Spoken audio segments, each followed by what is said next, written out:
Hey guys, welcome back to another journal with me. Today I am journaling all about our cozy quiet Sunday that we just had.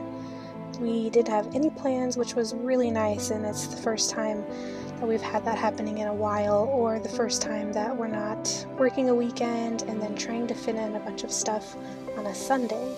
So it was super quiet, and I just basically lazed around the house and did some self-care type of things, and we binged watched some TV.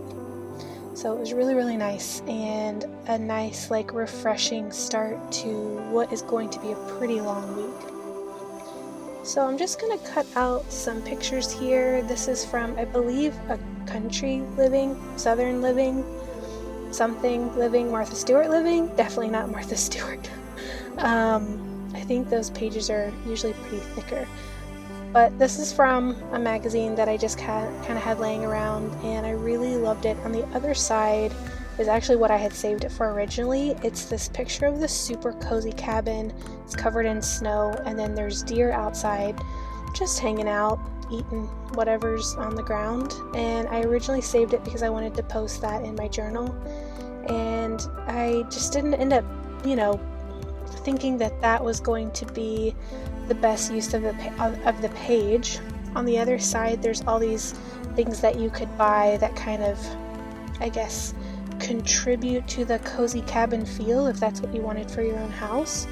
And so I thought, that's excellent to kind of use in my journal today. So there's this really awesome green couch, and there's this candle that says, or it's called Long Winter's Nap, which I thought was perfect because I think that's from 'Twas the Night Before Christmas, I think, when they say settling down for a long winter's nap.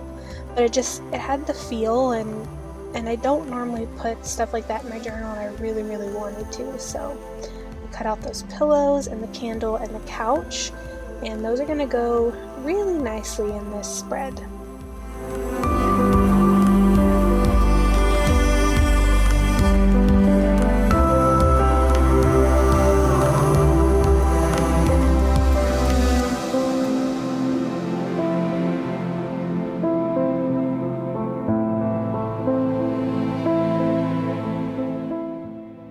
I also had these stickers from IKEA, which is where that pine cone is coming from, and I can't remember if they came with the wrapping paper that I bought or if they came separately, but there was one year, I don't know if it was last year or the year before, but they had a bunch of holiday wrapping paper and bags and stickers and stuff that was this woodland theme, and I absolutely loved it. I still have the paper, and I plan to wrap a bunch of stuff with that this year as well. And it was just so cute and whimsical, and I love the colors. So those stickers have been hanging out in my stash for a little bit, and I really wanted to use them on this spread because, it's using colors that are a bit darker and muted, and I just thought it would be absolutely perfect to go with all these other cutouts and die cuts that I had in my stash.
The spread before this one, which I don't know if I'll actually have a video for that or not, but I tested out using my Crayola Super Tips, kind of like how you would test out your Tombow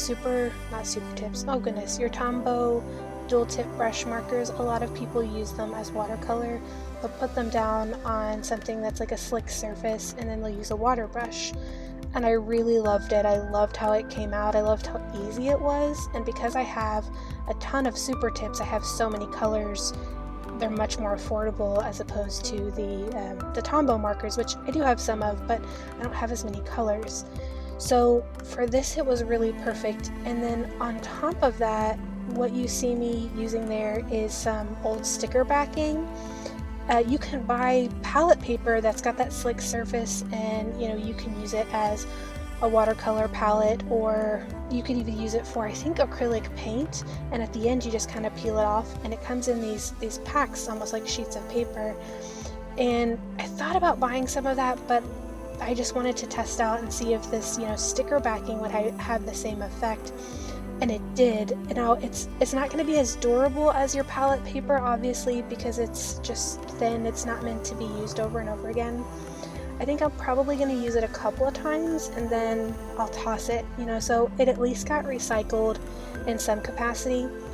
But at the end, once I'm finished with it, which you don't see, I do this off camera, but I just kind of take like a white, a washcloth or a wet like paper towel and just wipe off the excess super tips that were on there, and they came off pretty easily. So I plan to use this method pretty frequently until that piece of that sticker paper backing just craps out on me. You probably don't want to get it too wet, because I have a feeling if you did, it would just disintegrate or start to fall apart.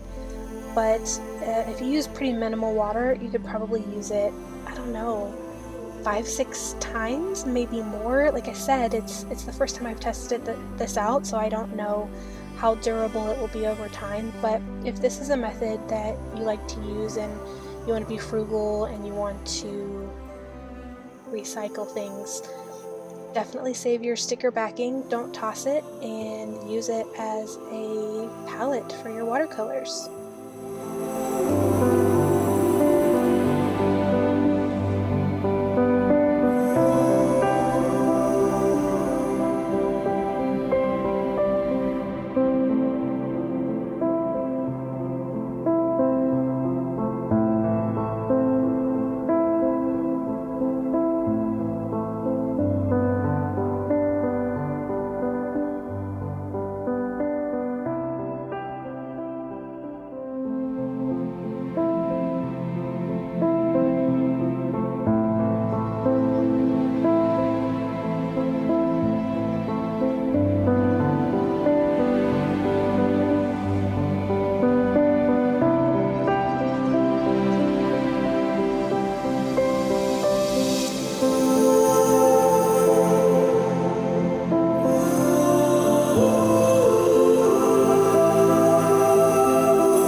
Up, I'm just going to add my journaling, and I was so sad because this pin that you see is from Daiso, and I had lost it for a couple of weeks, and I just found it a few days ago. And as I started writing, I realized about halfway through the spread, you'll see it here, it dies, it runs out of ink.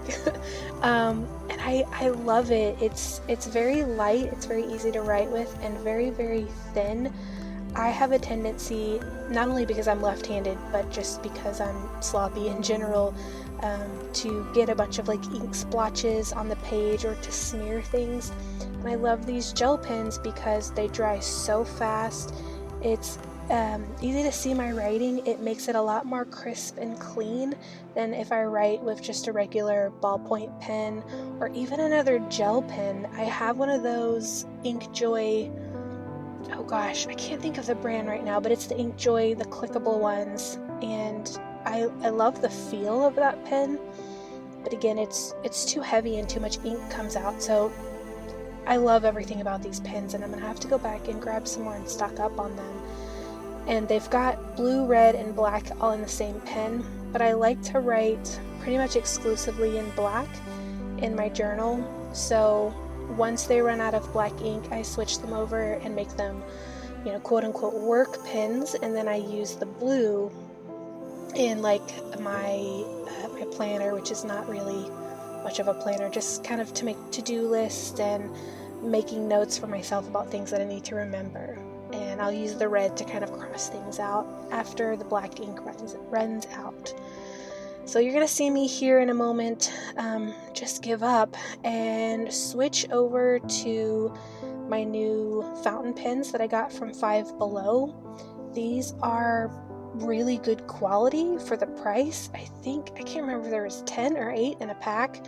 I do have this, or I had it in an Instagram story. I may need to go back and save it so you guys can have a look, but it was $5 for, I can't remember if it's 8 or 10 of these, and they come in a bunch of different colors, and I really like it. I am super new to fountain pens, and so I may not know what the heck I'm talking about at all, but I love it. I love the way that it writes. It's not scratchy. It doesn't drag at all, which is when I've had a fountain pen or two in the past, I didn't like it because it had that scratchy, dragging feeling as you're writing.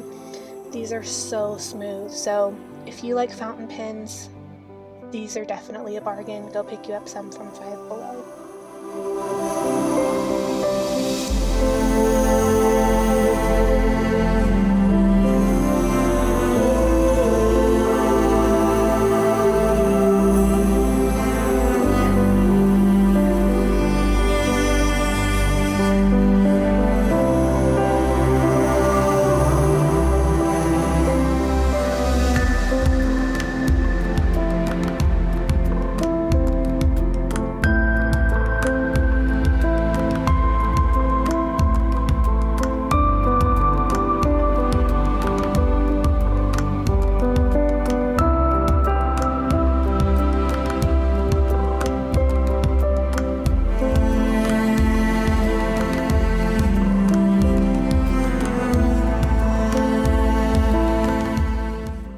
That is it for today. I hope you guys enjoyed this journal with me.